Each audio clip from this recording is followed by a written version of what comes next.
My name's Jessica, and when I turned 20, my parents looked me in the eye and said, "We're not paying for your tuition. You don't deserve it." The same day, my twin sister got her acceptance letter too, and they covered every cent of hers. I refused to quit. I enrolled anyway. 2 years later, the same parents who dismissed me showed up at my door with faces drained of color, but we'll get there. When the acceptance email first hit my inbox, I screamed so loud the dog jumped. My fingers shook as I clicked it open, even though the subject line already gave it away: "Congratulations." I'd done it. I raced through the hallway, nearly tripping on the rug, bursting into the kitchen where my parents sipped coffee. Camille was lounging there too, scrolling on her phone like she was waiting. I got in, I announced, grinning ear to ear. "Westbrook. Data science program." My mom barely looked up. "Oh. That's nice." Then Camille's phone chimed right on cue. She smirked. "Me too." The whole room shifted. Mom shot to her feet, hugging Camille like she'd just won gold. Dad followed, patting her back with pride. No one even glanced at me.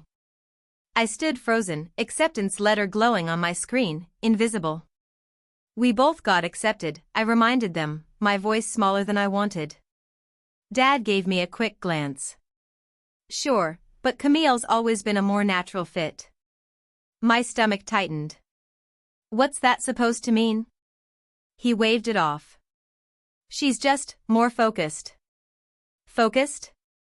This from the girl who needed me to drag her through calculus, who forgot about half her SATs until I shoved reminders under her door. But worse was coming. That night, after dinner, I tried to talk details: housing, tuition, the logistics. Camille was busy uploading her acceptance with 20 hashtags. I just wanted to plan. Instead, my mom sighed like I was asking for something ridiculous. "Jessica, we need to be honest. We're not paying your tuition." I blinked. "What?" Dad didn't even look up from his laptop. "The college fund will go to Camille." I actually laughed, nervous, shocked. "What do you mean for Camille? We're twins. It was meant for both of us." Mom shook her head. "Camille's shown more consistency. Real dedication. And I haven't?" My throat was tight. "You've always been creative," she said, the family code word for unreliable. "College is an investment. We can't afford risks." It felt like being slapped with a smile. They weren't just favoring her. They were telling me, straight up, "You're not worth it." "I earned this," I whispered.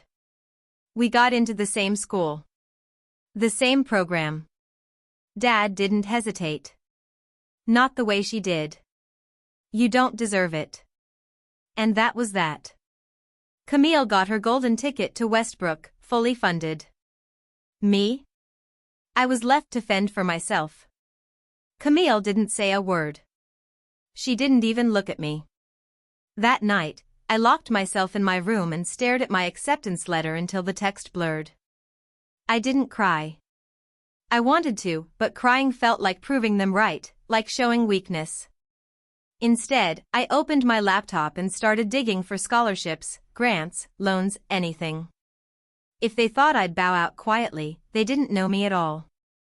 2 years later, they'd show up at my apartment pale, desperate, and asking for something I wasn't sure I could give. When I hauled my bags into Aunt Mel's tiny apartment that first week, I owned almost nothing: 2 duffels, a wheezy old laptop that overheated if I opened too many tabs, and a knot of bitterness lodged in my chest. My parents hadn't even bothered to help me move. They were too busy driving Camille to her dorm, documenting every moment like she was royalty. My only send-off was a text from Mom: "Good luck. Make smart choices." Aunt Mel hugged me at the bus stop, handed me snacks, and pointed to her couch. "The pullout's lumpy, but it's yours." That night, lying on the squeaky mattress, listening to the neighbors' curry-scented cooking seep through the walls, it hit me: they weren't bluffing. They truly meant to cut me off. It wasn't the first time. Growing up, Camille always came first. Dance classes, private tutors, Barbie dream house, lavish sweet 16. Me? Socks for Christmas and reminders that I was independent. Twins in name only, born 43 minutes apart, but I was always 43 steps behind. So when they said Camille deserved college and I didn't, it hurt, but it wasn't new. I just hadn't expected them to make it official. I hustled. Scholarships, small and large. Loans. 3 part-time jobs, barista in the morning, library assistant midday, call center weekends. Westbrook's data science program was cutthroat, but I was relentless. I didn't have time for bubble tea on the quad or study groups in designer tote bags. Camille did. She floated through, glowing, while I scraped by on caffeine and willpower. Second year nearly broke me. Some scholarships dried up, rent was straining Aunt Mel's kindness, and my back ached from her couch. So I started freelancing, data cleanup, analytics projects, whatever I could find. It snowballed. Clients, invoices, even my own website. For the first time, I wasn't just surviving, I was building something. By summer, I'd scraped enough together for my own studio. Cramped, top floor, no elevator, but mine. That first night, eating noodles on the bare floor, I let myself breathe. No parents. No strings. Just me. Camille? I barely saw her anymore. We passed on campus sometimes, her flawless as ever, me exhausted but determined. She didn't wave, and I didn't either. Easier that way. Honestly, I thought they'd forgotten I existed. Until the knock. It was a Wednesday night. I was microwaving leftovers when I opened the door to see them, my parents, standing stiff in my hallway. Mom in her tailored coat, Dad pale as paper. "Jessica," Mom said, voice tight. "We need to talk. It's about Camille." My stomach dropped. They hadn't come to make amends. They hadn't come to acknowledge what I'd built. Something had gone wrong, and they were about to ask me for something I wasn't sure I could give. Why would I know anything about her? We haven't spoken since freshman year. Mom winced but pressed on, "Still, you both go to the same school. You must have some idea." "She's not in my classes," I replied flatly. "We don't exactly cross paths." They exchanged a nervous glance, and I could tell that wasn't the real reason for their visit. "What are you actually here for?" I asked. That's when Dad pulled a folded notice from his coat and handed it to me. Final notice. Lease property 51C, Glendale Avenue, Unit 4B. Balance overdue, $4,732. Immediate payment required. I read it twice, then a third time. "I don't get it." "She stopped paying rent," Mom whispered. 3 months ago. My jaw clenched. "I thought you two were covering it." "We were," Dad shot back defensively. "We sent her money every month." "We assumed." "You assumed she was paying," I cut in. Mom's cheeks flushed. "Apparently, she spent it on other things. Trips, clothes, a ski weekend, maybe." Of course she did. Camille had always burned through money like it grew on trees. And my parents, blind as ever, kept wiring her cash without question, like some broken vending machine that spits out snacks whether you hit the right button or not. She was always trying to keep up with those rich kids, Mom muttered under her breath. I stared at them. "So what now? You think I know where she is?" "You might," Dad snapped. "Or maybe you've heard something." "I haven't," I said coldly. "We haven't talked in a year. I'm not her keeper." "You could still help," Mom urged. "She's your sister." I laughed, sharp, humorless. "Sister? You mean the one you chose over me? The one you funded while I worked myself half dead on a couch for 2 years?" "That's not fair," Dad barked. "No," I shot back, "but it's true." Mom softened her tone. We're not asking you to pay her rent. Just reach out. She might respond to you. She won't, I said. And even if she did, that's not my problem. The words came out before I could stop them. Words I'd swallowed for years.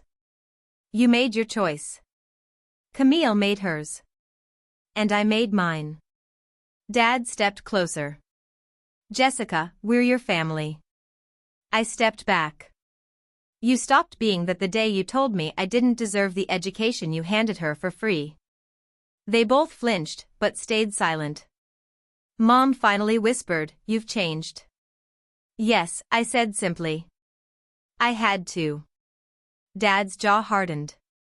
This isn't about the past. Your sister is in trouble. I folded the notice and handed it back. Then she can deal with it the way I had to. You're selfish, Mom hissed. No. I'm finally being fair to myself. They didn't have a comeback for that. For years, I'd twisted myself into knots, begging for approval. Now they wanted something from me and hated that I wasn't the obedient daughter they remembered. You talk about being abandoned, Dad sneered. But look at you, abandoning us. I didn't flinch. You're not my responsibility. Mom's eyes watered. We didn't come here to fight. We just thought. You thought I'd bail you out, I said, cutting her off. But I'm not your backup plan. I opened the door. Good luck finding Camille. They lingered, Dad's mouth opening like he wanted to say something else. But in the end, he said nothing. They left. And I thought that was the end of it. But 2 months later, I was invited to speak on a youth entrepreneurship panel. Small conference, nothing major. I nearly said no, but public speaking still rattled me, but my mentor insisted. What I didn't know was that a business magazine had just profiled me. A piece about under 30 founders building from scratch. My face, my story, my quote about survival, it was all out there. And it landed squarely on my parents' Facebook feed. So there I was, backstage in a blazer worth more than my entire freshman wardrobe, when I spotted them. Third row. Stone-faced. Like they'd wandered in by accident. My stomach dropped. I almost walked out. But I didn't. I gave the speech, about exhaustion, yes, about couch surfing and endless jobs, but also about what came after. About agency. About deciding who I was, on my own terms. When it was over, I slipped into the hallway to breathe. That's when I heard it. Jessica. I turned. There they were. Mom clutching her bag, Dad with that tight little smile he used when he wanted something. That was impressive, he said. We saw the article, Mom added. I said nothing. Camille's not doing well, Mom admitted finally. She's failing classes, thinking of changing majors. She's behind on rent. We took out another loan just to cover things, and now, we're behind on the mortgage. I blinked. And? They traded a look. We're asking for help, Dad said. Just until things even out. You're serious, I muttered. You're doing well now, Mom pressed. We're not asking for much. Just enough to keep Camille in school, maybe help with the house. I laughed. Bitter. So you want me to pay for the degree you refused to fund for me? For the daughter you chose over me? That's not fair, Dad snapped. No, I said quietly. You did what was easy. You picked the one who smiled for photos and made you feel good. And now that she's not what you wanted, you come crawling back to the one you threw away. Mom's expression flickered, but not enough. We're your family, she said softly. No, I replied. You were hers. I was just extra. Dad's tone sharpened. You think you're better than us because you've made some money? No. I think I finally see you clearly. They left soon after. No yelling, no slammed doors, just a defeated silence. A week later, I saw the Facebook post. My mother, vague but pointed, children who forget where they came from. I didn't respond. Not at first. But when a bigger publication reprinted my profile, this time including the line from my speech about building without a safety net, strangers started reaching out. Kids with broken families. First-gen students. People trying to survive. So I told my story. Not to clap back. Just the truth. I posted one photo, me in cap and gown, alone outside the building where I never walked a stage. I was accepted into a top program with my twin. My parents funded her tuition, told me I didn't deserve mine. I worked 3 jobs, slept on a couch, dropped out, and built from scratch. Not revenge, survival. And now that I'm standing, I build ladders, not bridges. It went viral. The narrative flipped. Later, I donated part of my earnings to a scholarship fund for first-gen students, for kids cut off by their families. I didn't put my name on it. I didn't need to. Weeks after, a cousin texted me, "Your parents lost the house." Camille's working retail, barely speaking to them anymore. I stared at the message, then turned my phone off. Neither of us finished college. But there's a difference. She dropped out because she couldn't keep up. I dropped out because I'd already outrun the life they swore I didn't deserve. And I never looked back. Sometimes I wonder, was I right to walk away? Or did I go too far? Tell me what you think in the comments. And if my story hit close to home, don't forget to subscribe.